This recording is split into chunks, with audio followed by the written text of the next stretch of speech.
Oh shit.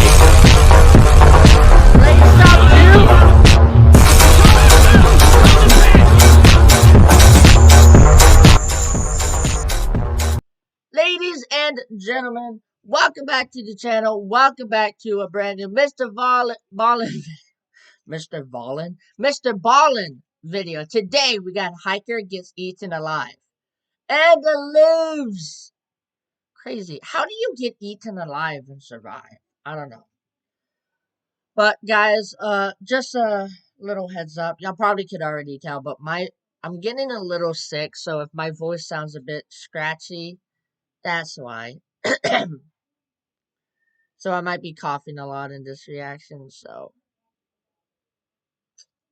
yeah. Anyway, guys, without further ado, y'all boys and girls ready? I'm ready. Let's go. In order to appreciate today's story, I actually have to give something away right now, and that is the main character survives. What? Not Mr. Ballin spoiling. The reason I have to tell you that is because during this story, there is a really intense event that happens, and I use really specific descriptions for how something looked, how something felt, how something smelled, and if you didn't know I was pulling that from the survivor who lived to tell the tale, you might think I was just making it up, but I'm not. But before we get into that story, if you're a fan of the strange, dark, and mysterious delivered in story format, then you've come to the right place because that's all we do, and we upload once a week. So, if that's of interest to you, the next time the like button asks you to pick up some cereal for them, say yes, and then go to the store and buy the big single biscuit shredded wheat cereal. Also, please subscribe to our channel and turn on all notifications so you don't miss any of our weekly uploads. Okay, let's get into today's story.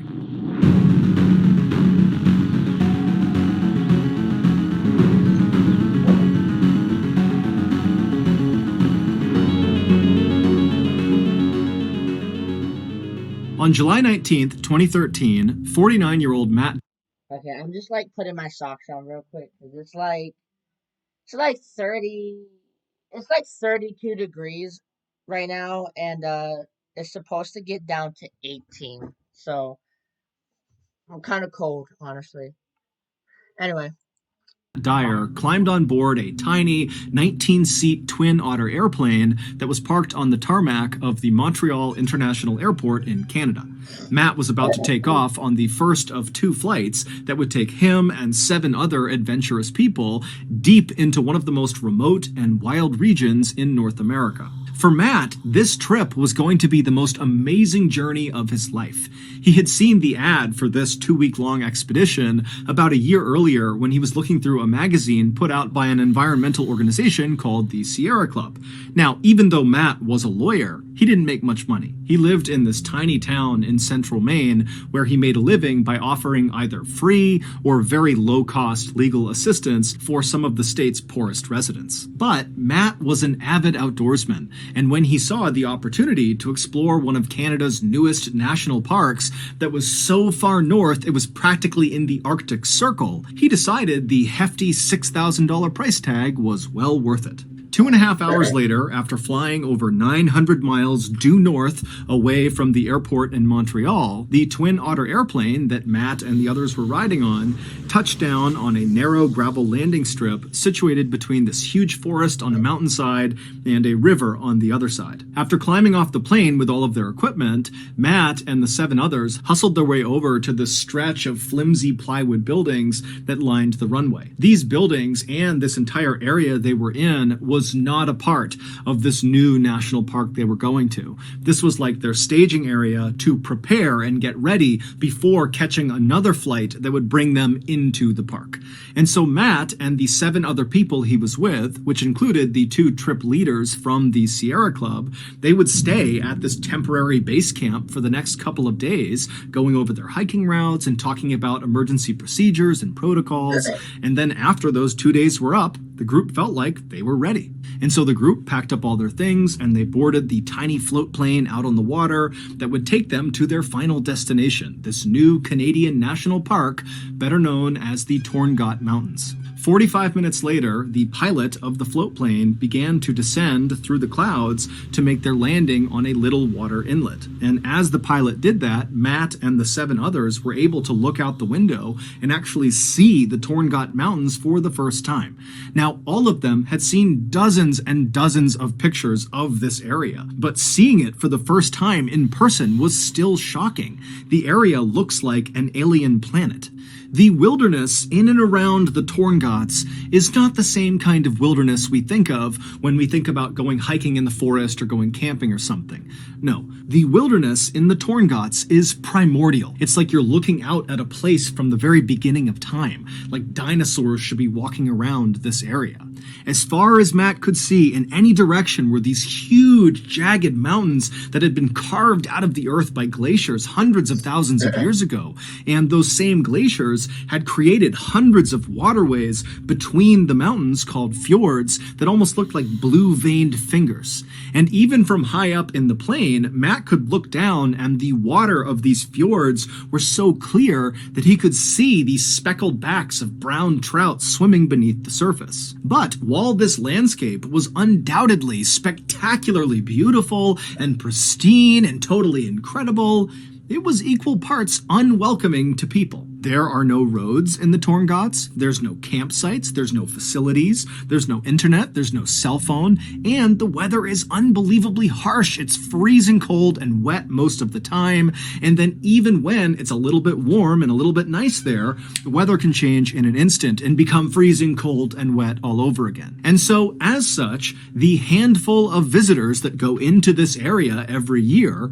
are expected to be 100% self-reliant, because this really is one of the most dangerous wild regions in the world. But for Matt, as he looked out his window and surveyed this landscape, he wasn't second-guessing his decision to go into this hostile environment. No. I mean, the reason he was willing to fork over all that money to go on this trip is because he really wanted to experience extreme wilderness firsthand. And so finally, the pilot of the float plane came into land on this little water inlet, and then the pilot ferried the craft over to this beach, and then Matt and the 7 others piled off onto land with all of their things, and then as the pilot turned around and left, the 2 Sierra Club trip leaders, a 61-year-old man named Rich Gross and a 60-year-old woman named Marta Chase, told the group to pick up their things and follow them. And so Rich and Marta led the hikers about 500 feet away from where they had just been dropped off, up to this slightly elevated, mostly flat area that kind of overlooked the fjord and had this incredible view of all the mountains around them. Now, unlike the temporary base camp they had been at for the past couple of days, this camp was nowhere near any forests. They were basically on a wide open plain that kind of went right up into these mountains. So it's very wide open where they're staying. And so after Rich and Marta instructed the group where to set up their tents, Matt and the others got to doing that, and then after they were all set up, Rich and Marta put a small electric fence around the perimeter of their tents to keep any nosy animals out, and then the group headed up a little bit higher on this mountain near them to take their first group photo. And in this photo, they all look so happy and so excited for what's to come. And over the next couple of days, their trip would go exactly to plan. During the daytime hours, they would hike all of their pre-planned hiking routes all over the mountains and down near the water, and at night they would eat their food and drink fresh water from the fjord and swap stories from back home. But their perfect trip was about to become a nightmare.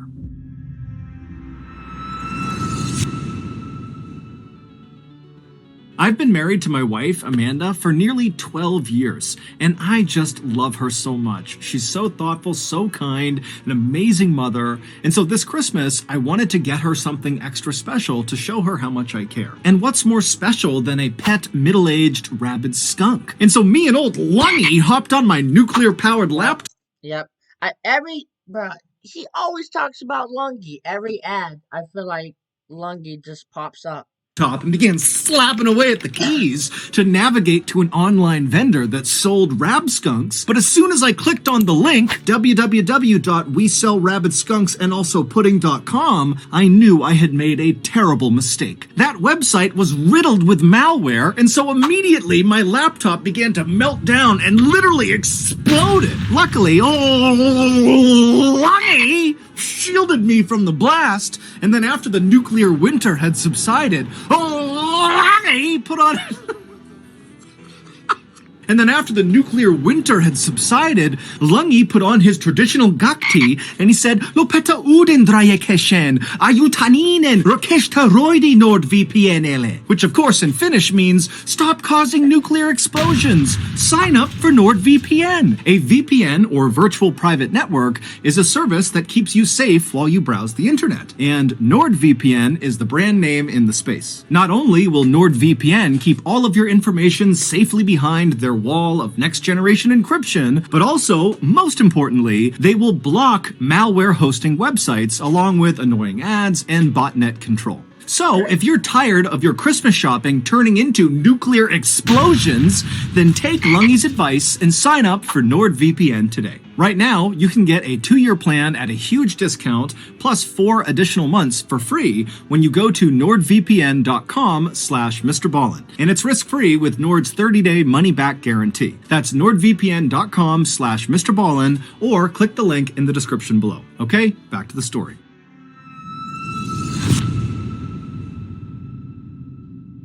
In the early evening hours of Tuesday, July 23rd, so 2 days after the group arrived in the Torngat Mountains, Matt and the others returned from one of their hikes. Now, the day had been cold and rainy, but the group was in good spirits. This was their last day at this particular camping spot.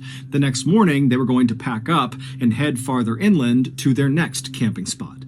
After I've been camping multiple times. Camping can be really fun, but camping can also be really dangerous if you don't know what you're doing. Matt and the others had put their gear back inside of their tents, they came back out to see that Rich and Marta, the 2 trip leads, had organized a special feast for the group to celebrate the successful beginning of their trip. And so the group all sat around eating salami and crackers and drinking rum mixed with lemonade as they talked excitedly about the next couple of days and what they could expect. At some point during the festivities, Matt was tired, and so he broke away from the group. He climbed back inside of his tent, got inside of his sleeping bag, and before long, he was fast asleep. A few hours later, around 3:30 in the morning, Matt suddenly woke up. He had no idea what had woken him up, and so for a second, he just lay there listening to the outside world and just kind of staring straight up. Now, the moon was out that night, so there was some illumination, and as he looked straight up at the underside of his tent, he sees this huge figure move across the side of his tent and then stop right on top of him. And then before Matt's brain could process what was happening, this huge figure began pressing down on the fabric of Matt's tent. And so he's seeing his tent collapsing in on him. Matt's not doing anything. He's not saying anything. He's just watching in horror. And then suddenly the tent rips open and these 2 arms reach into the tent and they grab at Matt. And Matt threw his hands up in defense. Bigfoot? No, wait, they're in the mountains, so wouldn't that be Yeti? A Yeti? Yeti. It's a Yeti. And screamed out for help. And as he did that, he suddenly felt this vice-like grip on the top of his head. And then before long, he was being pulled out of the hole in his tent out into the night. And as Matt is being dragged along on the ground, having no idea what's going on, he can't move. All he can hear is this crunching sound, which he would later find out was the sound of his skull and jaw breaking. And he started to smell this horrible rotten fish smell. And then he felt what felt like saliva coming over his face. And then Matt began kind of trying to look around because he couldn't really move his head, and he noticed all he could see was white fur. And it was then that Matt Yeti. It's a Yeti. Realized he was in the jaws of one of the world's most powerful and deadliest predators. Standing a polar bear? Yeah. See, when it comes to bears, when you come across a black bear, you just gotta make a lot of noise and you'll scare it off. When it comes to a grizzly bear, you just gotta play dead. If you make noise, like black bears, if you play dead with the black bear, they ain't fools. You have to scare it off. Like grizzly bears, if you make noise with the grizzly bear, you're just gonna piss it off and it's gonna attack. So you gotta play dead. So it's like, oh well, he's dead now, so I guess I'll move on. But polar bears, when you come across a polar bear, you just gotta accept it for what it is. Your life's about to end. Not much you can do. 10 feet tall on its hind legs and weighing as much as 1,700 pounds, the North American polar bear sits right on top of the Arctic food chain. And now this apex predator was dragging Matt by the skull down to the beach where Matt knew he would be eaten, even if Matt was still alive when the eating began. When the bear first ripped open Matt's tent and bit down on the top of his skull, Matt let out that scream, and it actually woke up the entire camp. And one of the first people to emerge from their tents to see what was going on was one of the trip leaders, Marta. And so she jumps out of her tent, and just 3 feet away from her, she sees this huge polar bear on its hind legs diving into the tent to get after Matt. And so Marta instinctively yells out to Rich to get his flare gun, and she dove back into her tent to retrieve her own flare gun, but by the time she and Rich had both emerged, gun in hand, this polar bear had already dragged Matt 200 feet away from the camp. And by this point, the other hikers in the group had also emerged from their tents, and after realizing what was going on, they just stood there, absolutely paralyzed with shock, staring at this bear dragging one of their companions down to the beach. Bro, if they have their flare gun in hand, why are they not shooting? They're just bruh. You went in the tent to get a flare gun, smoke that bear. To be killed. Then, after Rich fired his flare gun generally in the direction of the bear, it kind of snapped the group out of their paralysis, and then moments later, they were all screaming and banging pots and pans to try to terrify. Oh my god, that's not gonna work with the polar bear. Polar bears don't really get scared. There's not much to scare a polar bear, so making loud noises is gonna have no effect. None. People, if you want to know how to prevent a polar bear, what happens if you want to know if you come across a polar bear, what to do, there's nothing you can do. The best thing you can do is just don't come across one. You're not going to scare it. Playing dead is not going to work because it's going to eat you. You can't outrun it because it's a freaking bear. You can't outpower it because it's maybe actually the strongest bear. It's just you come across a polar bear, man, you might as well make peace with God right then and there because you're gone. You're dead. It's over. The bear into releasing Matt from its jaws. Matt couldn't hear the sounds of his companions calling out to try to save him, nor did Matt feel any pain. He was in shock. The only thing going through Matt's head as he was being dragged along the ground to the beach was, I'm going to die. I'm either going to die on the way to the beach, or when I get there, then when the bear starts eating me, I'm going to die. And when he thought about this, it was with a kind of eerie, calm detachment. He wasn't sad or mad. It was just kind of a fact. This was going to happen. But as Matt was kind of making peace with his reality, Rich fired that flare gun shot, and that ball of chemical fire exploded basically right in front of the polar bear's face. And the polar bear, who was startled by the flare, instinctively whipped its head to the side, up, and then down again, and it didn't let go of Matt. And so Matt was whipped like a rag doll up, and then was slammed down into the ground. And when Matt hit the ground, he heard the sound of his neck breaking. But as Matt was laying there, the bear released him from its jaws, and then behind Matt, the bear turned around and began walking away. And so Matt could hear the sound of its big paws moving away from him, and suddenly Matt's thinking, oh my god, I might survive this.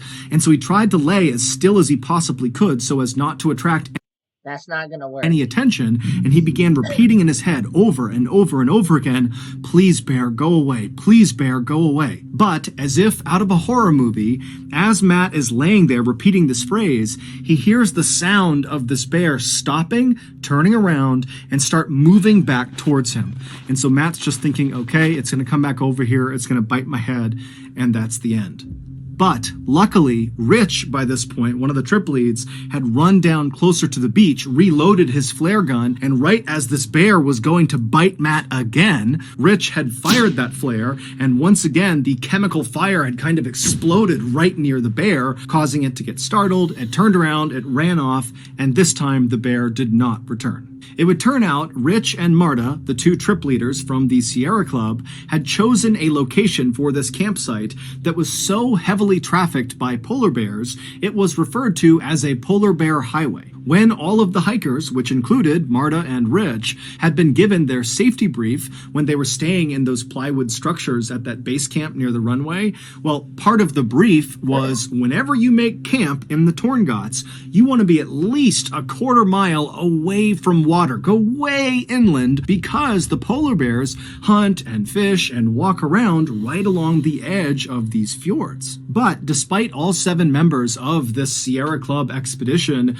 being experienced wilderness backpackers, none of them really appreciated just how dangerous it was to be camping or even hiking around in known polar bear territory. And so this is why they ultimately camping in the mountains in general is just not a good idea. Ignored the safety brief and set up their first camp just a couple hundred feet away from the water's edge. And even prior to the attack on Matt, when the group literally saw polar bears wandering around near their camp, and even at one point had to fire their flare guns at the polar bears to get them to leave, the group still decided it was best to stay.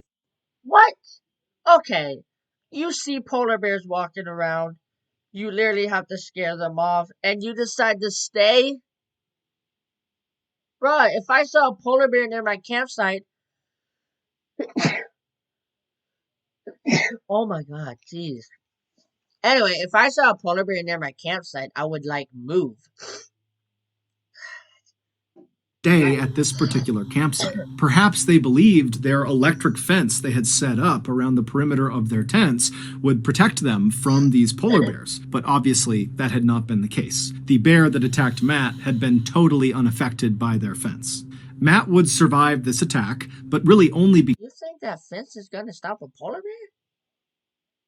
Because one of the members of the expedition happened to be a medical doctor, and so they were able to stabilize Matt until help arrived. Matt's injuries were extensive. They included a broken skull, a broken jaw. He had slash marks and puncture wounds all over his head and his neck, and all of those wounds got horribly infected. And also his voice was permanently changed as well, because the bear also slashed his vocal cords. Following the attack on Matt, Parks Canada, which is the agency that oversees all of Canada's national parks, including Torngots, has mandated that any organization going into Torngots National Park has to have a polar bear protection plan in place. As for Matt, he does not make a big deal about his near-death experience. In fact, he kind of makes light of it and sometimes even makes jokes about it. As for the polar bear that attacked him, Matt holds no ill will. If anything, the attack has made him more interested and appreciative of the apex predator. In August of 2014, so 11 months after Matt's brush with death, he returned to the Torngots and even visited the actual site of the attack, perhaps to get closure. Except this time, he was in the company of an armed polar bear expert. So, that's going to do it. If you got something out of today's episode... Ugh. See, I've never been attacked by an animal before, but... boy, fingers crossed I never do. But anyway, guys, hit that like button as hard as you possibly can. Subscribe while you're down there. The link to the original will be in the description below if you want to check it out for yourself. But as always, guys, the link to my socials will also be down there. Just feel free to follow me and DM me anything you want me to react to, and I'll try my best to get to it. But as always, guys, I will see you in another reaction video. Peace. Tell me pretty lies, look me in the face. Tell me that you love me, even if it's fake.